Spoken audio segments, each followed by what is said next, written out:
Bonjour mes chéris, Marie-Josée Saint-Laurent, notaire, pas ordinaire. Bienvenue à cette chronique juridique. Et là, je vous le dis tout de suite parce que je vais finir par vous le dire anyway, je vais commencer avec ça. J'ai deux petites couettes ici qui m'énervent. Puis là, je viens de dire à Martine avant qu'on entende onde, ça doit être ça qui fait mon charme. Les deux, tout est des petites couettes ici. Bref, bienvenue. On commence avec Priscilla de Sainte-Christine d'Auvergne. C'est ça, Martine, que tu me dis que c'est dans le coin de Québec? J'ai pas vu ça sur une pancarte verte durant mes vacances, mais j'y fais confiance. Je la crois sur parole. Et, mon Dieu, je pense que j'ai du rouge à lèvres, c'est là. Non, ok, c'est correct. Mon Dieu. Moi, là, hein? C'est comme un miroir, cette affaire-là. Priscilla. Ma sœur dit que mon père est inapte, mais aucune décision de la Cour ne le confirme. Sauf qu'elle a gelé le compte bancaire de mon père. Comment elle peut faire ça et comment intervenir? Bonne question, Priscilla. Martine va nous mettre des trucs, elle va nous partager des trucs, des outils que j'ai développés pour vous aider à faire votre mandat d'inaptitude, si jamais c'est votre souhait, ou celui de votre père. En fait, comment bloquer un compte? Je vous dirais d'emblée que les institutions financières, ils n'ont pas de misère à geler les comptes. Et c'est pas pour protéger votre père, c'est pour se protéger elles. Parce que pour aller jouer dans un compte en banque, il faut soit être le propriétaire ou avoir une procuration pour aller jouer dedans. Et là, le mot inapte a dû faire très peur. Merci Martine, je viens de le voir apparaître. A dû faire très peur à l'institution financière. Fait que les autres se sont dit, oh mon Dieu, y a-tu quelqu'un qui fouille dans le compte sans procuration, bla bla bla bla bla. La panique au village. Donc, ils ont gelé le compte. Pour pas avoir de poursuite au cas où il y aurait quelqu'un qui aurait été joué dans le compte sans droit. C'est ça le monde des institutions financières. On salue tous ceux qui travaillent dans les institutions financières. C'est pas le personnel qui travaille là. C'est le même. C'est des banques qui veulent se protéger. Donc, ils font des fois des actes drastiques. Je pourrais vous en compter jusqu'à minuit, là. Il y en a beaucoup. Il y a des mots comme ça qui font peur aux institutions financières. Fiducie, succession, inaptitude. Tous des mots, là, que... un chevreuil devant des lumières de char, c'est ça qui se passe.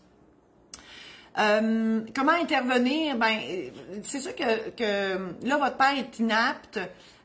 Premièrement, il faut voir s'il a fait un mandat d'inaptitude. Donc, Priscilla, moi, vous ou votre sœur, donc, mais faites pas la procédure en double, ça servirait à rien, ça servirait juste à dépenser des sous et encourager deux notaires au lieu d'un.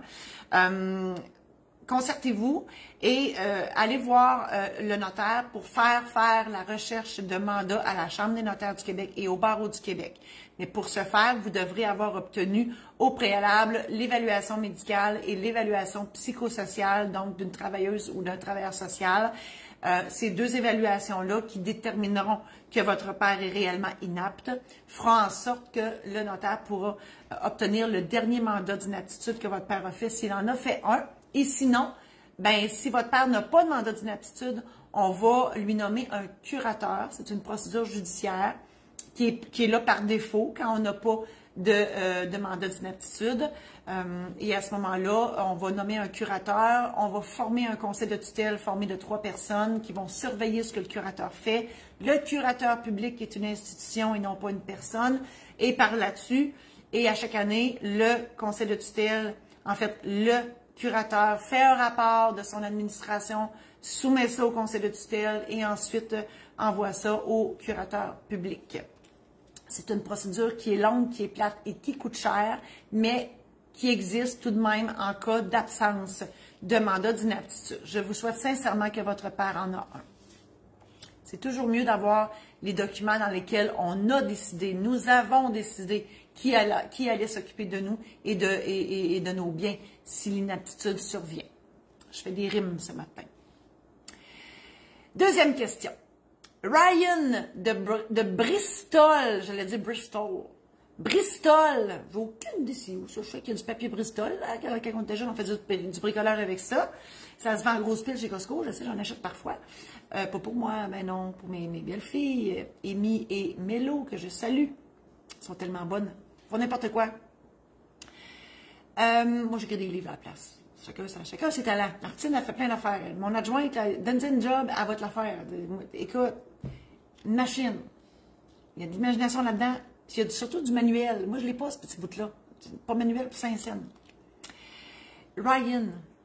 Je suis citoyen canadien et désire me marier à Las Vegas. Ryan, vous ne serez pas tout seul. On me dit que mon mariage ne sera reconnu qu'aux États-Unis. Est-ce exact? Non, c'est pas exact. Un mariage célébré ailleurs qu'au Québec, Canada, États-Unis, blablabla, il va être reconnu ici, mais il ne sera pas enregistré au directeur de l'État civil. Donc, si vous voulez que votre mariage soit enregistré, bien, il faut le faire.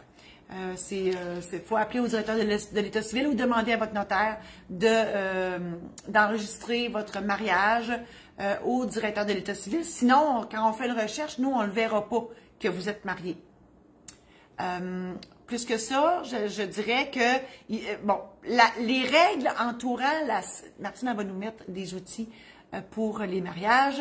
Je vous dirais que les règles qui entourent la célébration de mariage, parce qu'il faut faire une distinction entre la célébration et les conséquences juridiques d'un mariage. Donc, au niveau de la célébration, ben aux États-Unis, Elvis, Marilyn Monroe, peu importe qui vous mariera ou qui vous a marié, je relisais pour voir si vous étiez marié. Non, vous voulez vous marier. Donc, peu importe le célébrant qui vous mariera à Las Vegas, l'important, c'est qu'il en ait les pouvoirs. Donc, normalement, quand je ne suis jamais allée, je vais à Las Vegas, là, puis pas pour jouer aux machines, je déteste ça. Non, moi, je vais aller voir Céline. J'ai hâte qu'elle revienne, hein? On doit être plusieurs, on a hâte que Céline revienne. Quand elle va revenir, je ne vais pas être là. Les petites chapelles, là, j'ai pas été là. Ça manque à ma culture. Mais, bon, j'imagine que le gars ou la fille qui est là pour célébrer votre mariage a un certificat de la ville. Parce que faut que cette personne-là soit habilitée à vous marier selon les lois de Las Vegas.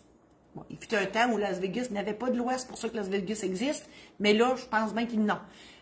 Il faut voir la validité du célébrant, donc de sa compétence. S'il est compétent, le célébrant, il n'y en a pas de problème. Vous allez être marié. Il ne faut surtout pas perdre le certificat. Parce qu'il faut retrouver Elvis, là. D'après moi, il en passe beaucoup par année des Elvis qui font des mariages à Las Vegas. Donc, voilà. Et l'enregistrer au Québec, c'est la meilleure chose qu'il faut faire. Bon matin, Madame Saint-Onge, fidèle au poste. Sylvain, de Sainte-Gertrude-Manville. Ça, c'est dans mon coin. JOY2SO. C'est le code postal. Si ça vous intéresse. Sylvain. Plusieurs amis me disent que même si mon entreprise n'est pas incorporée, il est impossible en cas de faillite qu'un créancier puisse saisir mon avoir personnel. Mon Dieu, c'est drôle parce que j'ai eu la question, c'est pas Sylvain, c'est un autre, mais j'ai eu la même question ce matin d'un client. En fait, votre entreprise n'est pas incorporée. En cas de faillite, ben, non, c'est faux parce que c'est sûr que si votre entreprise n'est pas incorporée, ben, c'est vous personnellement qui faites affaire. Donc, c'est sûr que si votre entreprise fait faillite, ben, c'est vous qui faites faillite. Vous puis votre entreprise, c'est la même personne. Donc, nécessairement, on n'a comme pas le choix là, c'est ça, on met les livres sur la table, puis le syndic va arriver, puis il va saisir vos affaires. Donc, c'est pour ça qu'on s'incorpore. L'incorporation, ça crée une nouvelle personne. Et tout ce que vous allez perdre dans votre incorporation, c'est l'argent que vous allez y avoir investi. Mais vous ne perdrez pas plus que ça. Ça, c'est le principe. Je mets un bémol parce que souvent, là, il n'y a pas de créancier, mais si une compagnie emprunte chez un créancier reconnu, ben c'est sûr que ce créancier-là, il va vous demander une caution personnelle de votre part. Donc, si la compagnie ne respecte pas ses obligations, vous allez devoir payer à la place de la compagnie. On vient au point de départ. OK? Donc, idéalement, la compagnie ne devrait pas emprunter, pas emprunter, mais elle ne devrait pas, en fait, je reprends ma phrase, vous ne devriez pas, dans un emprunt fait par votre compagnie, cautionner personnellement. Mais là, je vous souhaite bonne chance de vous trouver un prêteur parce qu'il demande systématiquement un cautionnement personnel. C'était ma réponse pour Sylvain. Tiffany de Chandler. C'est drôle parce que ces deux noms-là me font penser à deux affaires différentes. Tiffany, mais bien évidemment, c'est le magasin. Hein? Chez Tiffany, écoute, Tiffany, tout le monde va aller là. Puis Chandler, ben, c'est dans la série Friends, Chandler. C'est ça. C'est des pop-up de même qui me font dans la tête, mais ça fait poup, poup, poup, poup. Et voilà. Tiffany. Puis Chandler, c'est dans le coin de Gaspésie, ça? Oui, hein, Chandler, Gaspésie. On salue tout le monde en Gaspésie. Les autres sont déjà en train de regarder pour s'acheter une tuque, là, parce qu'il va faire frais bientôt chez eux. Hey, écoute, le lac qu'il y a là, puis toute l'eau, là, ah, il doit vanter, ça doit être incroyable. Tiffany. Bonjour. Bonjour. La chicane est pognée dans la famille. Ça arrive. J'ai des questions. Ça me fait rire de manière qu'elle écrit. J'ai des questions. La première, si quelqu'un a une procuration générale, puis vous me parlez à la troisième personne, je trouve ça tellement comique quand vous faites ça. Si quelqu'un a une procuration générale et un mandat d'inaptitude notarié et qu'un autre membre de la famille veut le faire résilier, avant de procéder, doit-elle au préalable s'assurer que la personne est apte à le faire? Là, je vous arrête tout de suite, puis vous avez trois autres questions, là, puis je vais y aller, mais je vais après ça, moi, tout vous défaire ça. La deuxième question, est-ce que là, parce que vous prenez pour acquis qu'on peut le faire, OK? Puis la réponse, c'est non. Mais tu sais, je trouvais ça drôle parce que vous étiez craqué, là. Moi aussi, souvent, je le suis craqué de même, là, puis je pars en peur. Ma tinerie est crampée, là. Et attache ta tuque, moi, quand je pars, c'est dangereux. Ça revole en arrière. Donc, crampé. Donc, là, vous me demandiez en plus, est-ce que l'envoi de la lettre recommandée à chaque partie peut annuler le document de mandat procuration? La réponse est non. Est-ce que les lettres doivent avoir la même date? Vous étiez rendu loin là, dans votre affaire. Et la présence de témoins est-elle requise sur les lettres? Je vous arrête tout de suite. La seule personne qui peut résilier une procuration, c'est celle qui l'a donnée. OK? Donc, je ne sais pas de qui on parle, mais mettons qu'il s'appelle Jean-Guy. Bon, Jean-Guy, il vous a donné, mettons, une procuration. OK? Jean-Guy vous a donné une procuration, puis un mandat d'inaptitude, puis c'est vous qui a nommé. Puis là, moi, je fabule, là. OK? Tiffany, peut-être que vous dites, ça ne me tente plus. Ça ne me tente plus.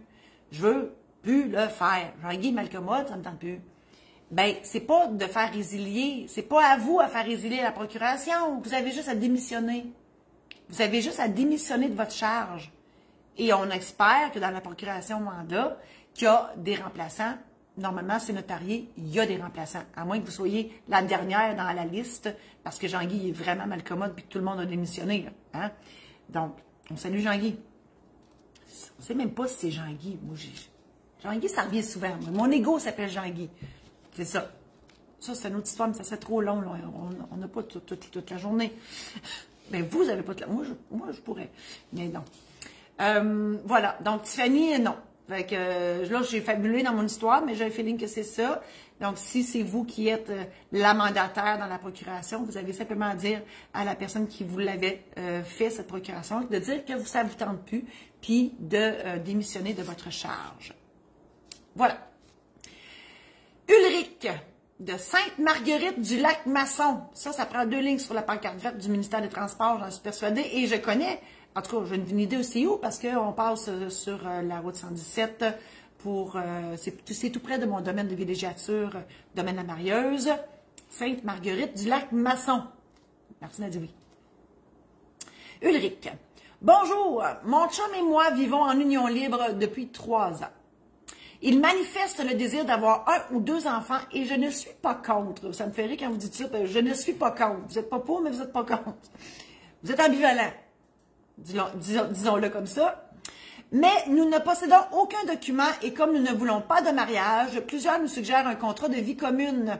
Voilà cependant que cela soulève quelques questions. La première question d'Ulrich, qu'est-ce au juste ce contrat de vie commune? Bien, justement, ceux qui ne veulent pas se marier, mais qui veulent quand même établir certaines règles, peuvent se soumettre à certaines règles qui existent déjà. Pour pallier à la séparation. Hein? Un contrat de mariage, un contrat d'union civile. L'union, mariage, union civile, on se marie pas pour ça nécessairement. Normalement, on se marie parce qu'on s'aime, mais ultimement, on se marie ou on s'unit civilement pour se protéger en cas de séparation. OK? Peut-être que j'en surprends plusieurs en disant ça, mais à la base, le mariage est là pour protéger les gens en cas de séparation. La convention de vie commune ou d'union de fait, c'est la même chose. Donc, c'est là-dedans qu'on prévoit qui garde la maison s'il y avait une séparation, comment ça marche, qui la rachète, les enfants, on peut tout prévoir là-dedans, là, OK? Mais c'est la loi entre vous. Donc, une convention de vie commune, il n'y en a pas une pareille. Mon Dieu, on en voit toutes les sortes. Vous pouvez, malgré que vous ne voulez pas vous marier, vous pourriez vous soustraire, on dit ça, soustraire? Vous soumettre, voyons, changement de verbe, vous soumettre à l'application, exemple, du patrimoine familial qui existe pour ceux qui disent oui, je le veux, ou quelque chose qui ressemble à un régime matrimonial comme la société d'acquet. Donc, c'est à vous à voir avec votre notaire la raison ultime pour laquelle vous voulez avoir une convention d'union de fait. Deuxième question, est-ce que les modalités de garde d'enfants, les droits de visite et le montant de pension alimentaire à verser à un enfant peuvent faire partie d'un contrat de vie commune? Effectivement, mais il va falloir prévoir aussi les façons d'upgrader ça, mon Dieu, c'est un anglicisme, de bonifier ça à travers les ans, là, parce qu'il y a de l'inflation et tout ça. Tant que les parties s'entendent, c'est super.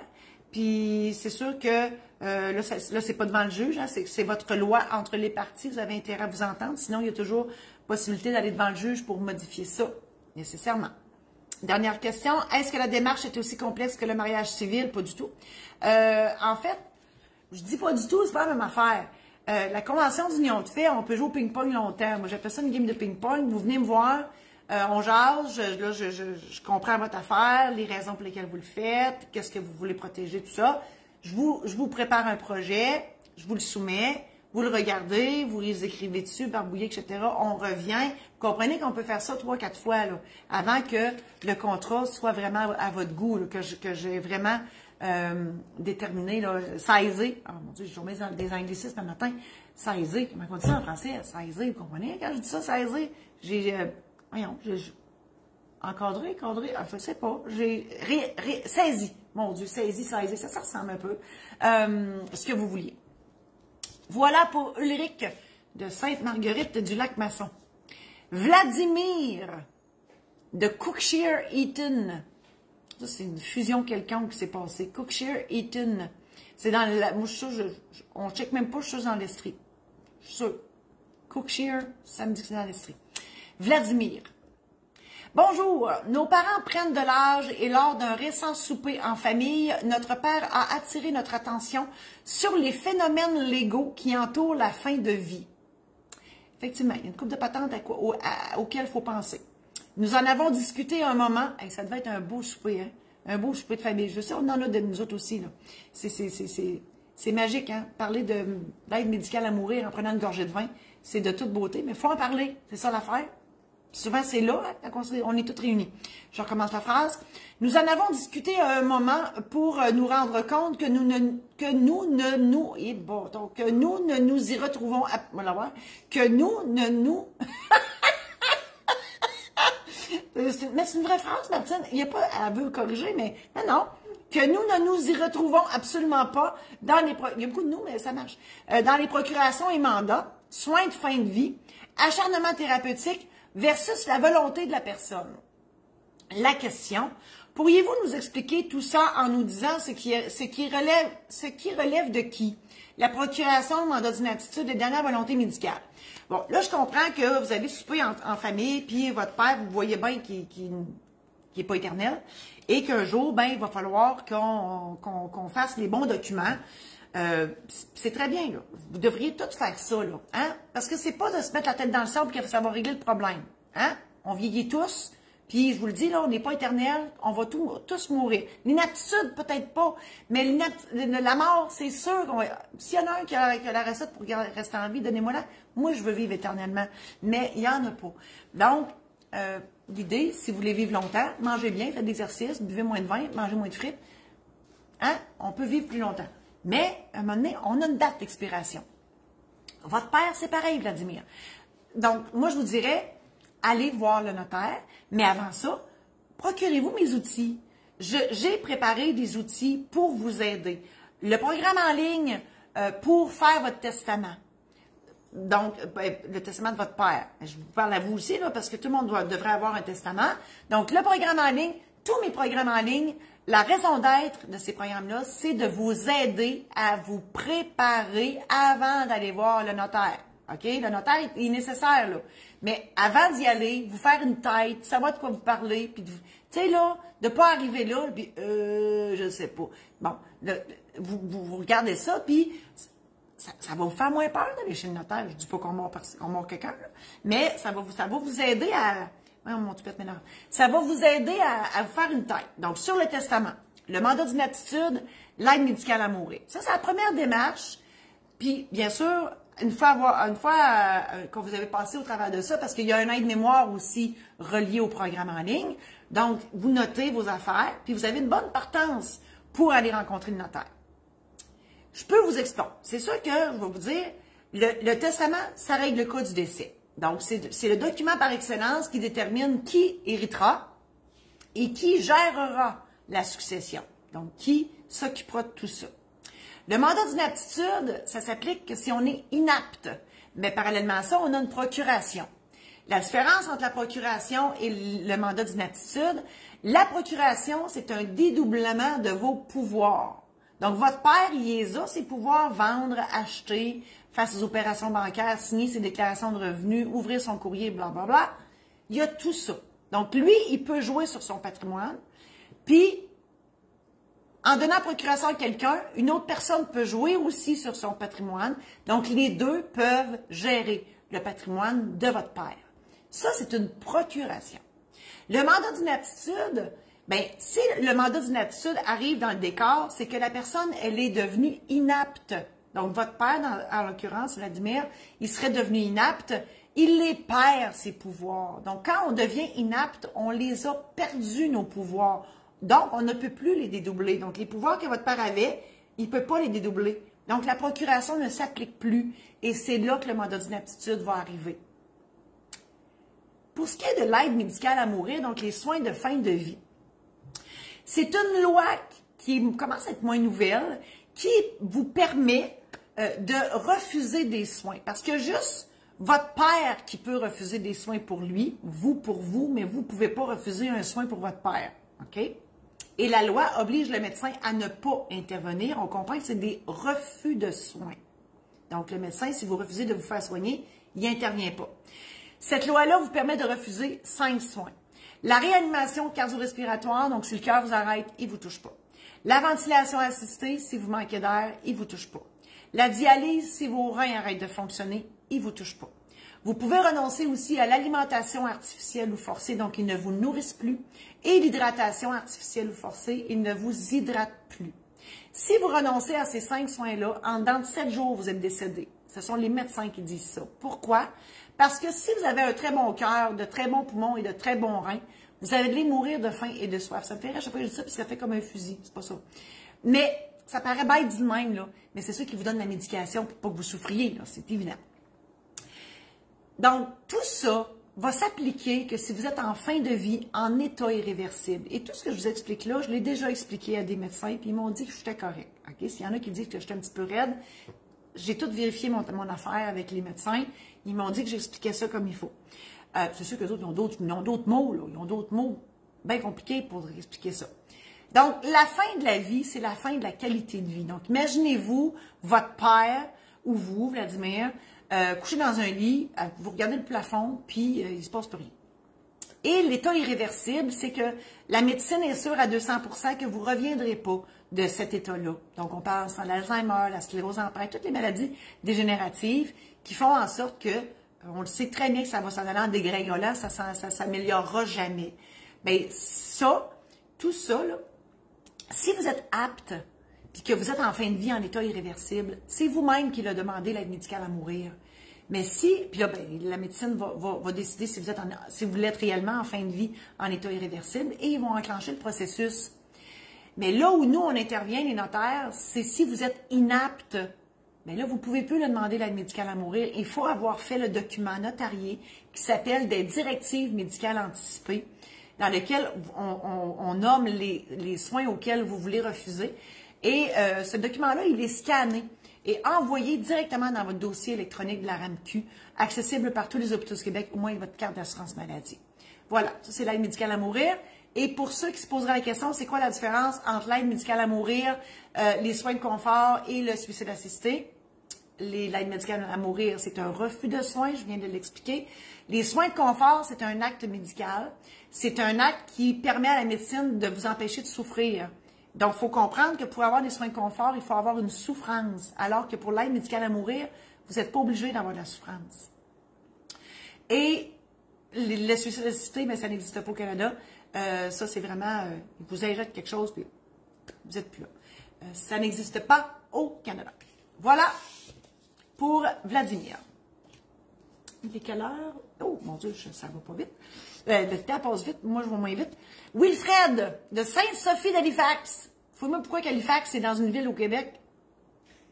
Il y a une histoire. C'est sûr qu'il y a une histoire. On la connaît pas. Wilfred la connaît peut-être. Wilfred, je m'apprête à louer un espace commercial dans un centre d'achat. Je me suis informée auprès du locataire précédent qui m'a précisé que son loyer mensuel était de 2000 $ alors qu'on me demande 3000 pour le même local. J'ai vérifié chez les commerçants voisins et tous ont obtenu leur local au prix du locataire précédent, sauf un qui est là depuis le tout début. Le gérant prétexte que mon cas, et le mot est en majuscule, dans mon cas, il s'agit d'un bail échu et que les propriétaires peuvent alors y aller du loyer qu'ils veulent, alors que dans le cas d'une continuité d'un bail, ils ne peuvent pas l'augmenter. Ont-ils raison sur cette question? La réponse, c'est oui. En matière commerciale, en matière de bail commercial, le bail, c'est la loi des parties. Puis, bien sûr, il y a le Code civil qui vient suppléer à ça. Mais, entre autres, on ne peut pas mettre fin à un bail commercial tant et aussi longtemps que le bail est là. Même, tu sais, comme la Régie du logement, pour des logements, on donne un avis, puis finalement, on peut mettre fin à ça. Un bail commercial, ça dure pour jusqu'à la date d'expiration qui est inscrite dans le bail. Et le loyer, c'est un nouveau bail. Le propriétaire du centre d'achat a le droit de dire que, dorénavant, mes loyers partent à 3000 $. Et c'est à prendre ou à laisser. Donc, c'est sûr que, Wilfred, c'est à vous à prendre la décision si vous le prenez ou pas. Voilà. 8e question. Yolande de Dodswell. Dodswell. J'aime ça dire ça, Dodswell. Where are you from? Dodswell. Il me semble que ça fait très bien dans un film. Yolande. Mon père nous a laissé une grosse fortune. En parenthèse, nous sommes 3 enfants héritiers. Mais il avait aussi beaucoup de dettes. Est-ce qu'on doit payer ces dettes si nous acceptons l'héritage? La réponse, c'est oui. Est-ce qu'on doit payer toutes ces dettes? Je comprends, là, il y en a un où vous ne voulez pas payer nécessairement.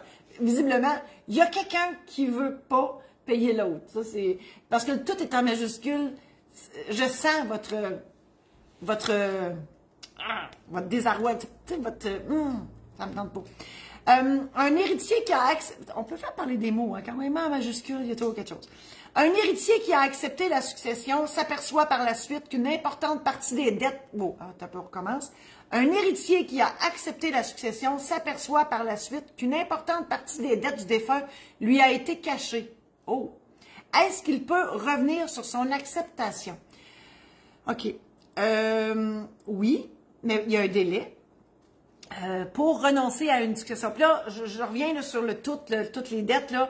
OK, on ne peut pas avoir le beurre et l'argent du beurre. Quand on est héritier d'une succession, où on accepte tout, où on renonce à tout. On ne peut pas prendre les biens, l'actif, puis renoncer au passif, ça serait trop facile. Mais par contre, là, je comprends qu'il y a des dettes qui existent, puis que vous n'en aviez pas la connaissance. Normalement, quand on n'est pas sûr, tu sais, des fois, on dit « Ah, je ne suis pas sûr si ça va être even, cette affaire-là », on fait un inventaire chez le notaire, on fait un avis de clôture d'inventaire dans le journal, dans les médias, pour consigner cet inventaire. En fait, cet inventaire-là est consigné chez le notaire et les créanciers, donc de votre père, en l'occurrence, il faut qu'ils viennent dire « Il me devait de l'argent ». Et là, le notaire va consigner, preuve à l'appui, bien sûr, le notaire va consigner les dettes du défunt dans cet inventaire-là pour une période à peu près de 2 mois. Tout dépendant des circonstances, c'est un délai raisonnable. OK? Délai raisonnable, 60 mois, dans cette circonstance-là, ça serait ça. Et suite à ça, au bout du délai, le notaire clôt son inventaire. Et à partir de la clôture de l'inventaire, plus personne peut venir dire « il me devait de l'argent ». Donc, vous allez accepter la succession sur la base de cet inventaire-là. Et vous pourrez renoncer sur la base de cet inventaire-là où l'actif sera moindre que le passif, mais c'est dans les 6 mois du décès. Donc là, je ne sais pas, là, votre père est décédé depuis combien de temps? J'ose espérer que que le délai de 6 mois n'est pas passé.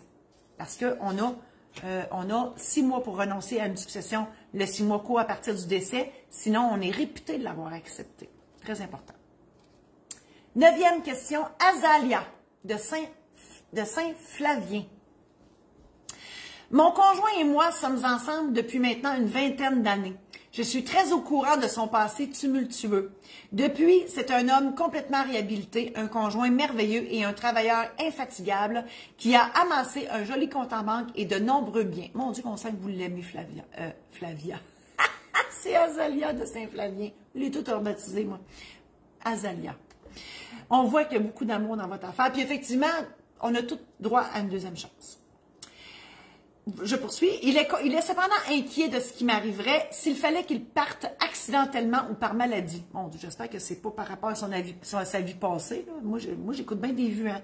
J'écoute bien des vues de police puis tout. Là. Fait que là, moi, je suis partie un peu 5 heures tour. Là. Moi, qui partent accidentellement. Là. Moi, je vois déjà les pas fins qui arrivent chez vous. Là. Vous comprenez?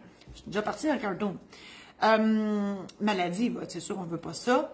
Première question d'Azalia. On lui a rapporté que quelqu'un qui a un dossier criminel ne pouvait pas se marier civilement. Est-ce vrai? Au Québec, c'est faux. Au Québec, vous pouvez vous marier. Le casier judiciaire, ça n'a rien à voir avec l'amour au Québec. Mais je sais pertinemment qu'il y a dans d'autres pays que ça se peut, que ça accroche. Dernière question pour Azalia.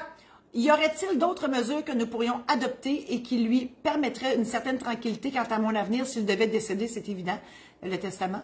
Bien sûr, c'est sûr que... Puis ça n'a rien à voir avec son dossier criminel, pas sûr pas en tout. Bien, à moins qu'il y ait un risque, tu sais, comme je l'ai dit, à moins qu'il y ait un risque là, qui est plus élevé que les autres, qui partent plus vite. Je ne le souhaite pas du tout. Mais oui, le testament, et vous devez en faire un aussi, Azalia. Testament, bien sûr, mandat d'inaptitude en prévision de l'inaptitude, parce qu'on parlait de maladie, aide médicale à mourir, puis bien sûr, le mariage, ben c'est ça. Si vous voulez vous marier, tant mieux. Et d'ailleurs, le mariage, Martine, tu l'as-tu mis ou tu vas le mettre? J'ai préparé un aide de mémoire, oui, et un programme en ligne pour vous aider à préparer votre mariage et votre rencontre chez le notaire. Parce que oui, il faut quand même aller rencontrer un notaire pour certaines particularités. Et moi, je célèbre des mariages à travers la province. Donc, si vous êtes intéressé, Azalia, ça me ferait bien plaisir d'aller voir où se situe Saint-Flavien. Dernière question pour ce matin.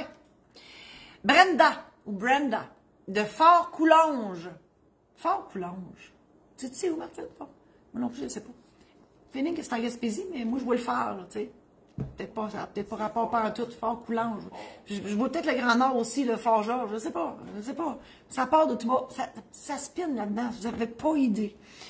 Brenda. Mon ami et moi voulons nous marier. Super. Lui a 40 ans et moi 19. Mes parents sont évidemment contre cette union et mon père m'a averti qu'il allait s'y opposer. Nous souhaitons de notre côté un simple petit mariage civil sans grande cérémonie. Mon père peut-il vraiment s'opposer à notre mariage? Je vais rajouter dans la question, comme dans les vues. À la rigueur, pourrions-nous nous marier sans inviter mes parents? J'aime beaucoup votre question, Brenda. Si c'était moi, parce que si jamais votre célébrant n'est pas trouvé, je peux le faire pour vous. Comme je vous dis, je célèbre des mariages à grandeur de la province. Ça me fait toujours plaisir d'y aller. Si c'était moi qui célébrait votre mariage et que votre père, comme dans les vues, dirait « Je m'oppose », ben, je dirais, avez-vous une preuve que votre fille est déjà mariée, qu'elle ne peut pas se marier 2 fois, ou que le gendre, tu sais, il y a des raisons pour lesquelles on ne peut pas se marier.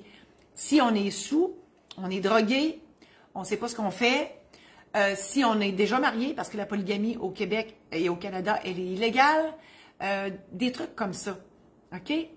Mais sinon, là, il n'y a personne qui peut s'opposer à ça. Comme, tu sais, dans les vues, on voit ça souvent, mais non, il n'y a personne qui peut s'opposer à ça. Fait que moi, c'est sûr que ça serait l'échange que j'aurais avec votre père. Puis vous pouvez ne pas l'inviter. Moi, la question, Brenda, c'est est-ce que vous allez être capable de dormir si vous n'invitez pas votre père à votre mariage? C'est bien plus ça. Parce que oui, légalement, votre père n'a pas besoin d'être là.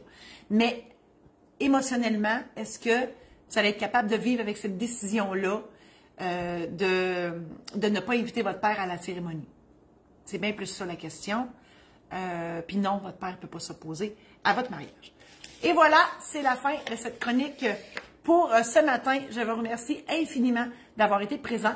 Et là, je vais aller voir, on a-tu des questions? On n'en a pas. Martine me fait signe que non. Merci infiniment.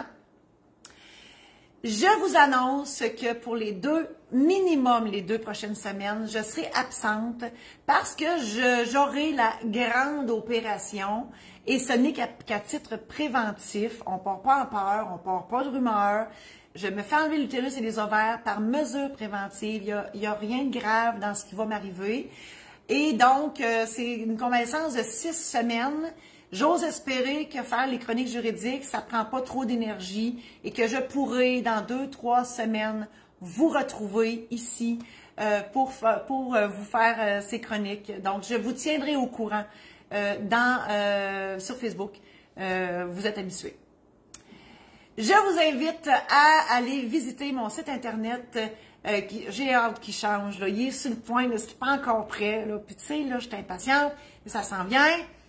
Marie-Josée-Saint-Laurent.com pour tous les programmes en ligne, que ce soit pour faire votre testament, faire votre mandat d'inaptitude. Je dis faire, mais c'est pour préparer, pour vous préparer dans le but de faire votre testament, mandat d'inaptitude et l'aide médicale à mourir.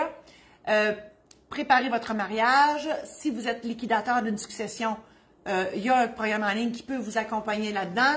Il y a aussi la trousse Protège-toi pour acheter votre première maison. Il y a une foule d'informations dans ça. Sur mon site Internet de la Maison d'édition Saint-Laurent, il y a, c'est maisondéditionsaint-laurent.com, il y a les aides mémoire. Donc, si vous ne voulez pas avoir le programme en ligne, mais vous voulez avoir quand même l'outil d'aide mémoire, ils sont disponibles aussi. Martine est tout en train de vous mettre les liens. Je vous invite aussi à partager cette chronique si vous pensez qu'il y a d'autres mondes dans vos amis qui pourraient être intéressés par cette chronique-là. Et bientôt, j'aurai aussi un podcast. C'est vrai, j'ai oublié de vous dire, mon Dieu, j'en ai donc bien des affaires à dire. Bref, je vais revenir là. J'essaie de couper parce qu'on fait du montage, puis là, il faut que je recoupe. Je vous annonce que je ne serai plus notaire. Je ne serai plus notaire traditionnel. Je mets la clé dans mes classeurs et je dépose mon crayon. Je serai dans d'autres projets. Je reste notaire, là. OK, on ne part pas en peur. Je reste notaire, je garde mon titre, mais je ne ferai plus de contrat de notaire à partir du 27 août. Mais vous allez me voir encore, inquiétez-vous pas. Voilà. Alors, merci infiniment d'avoir été là et on se revoit bientôt.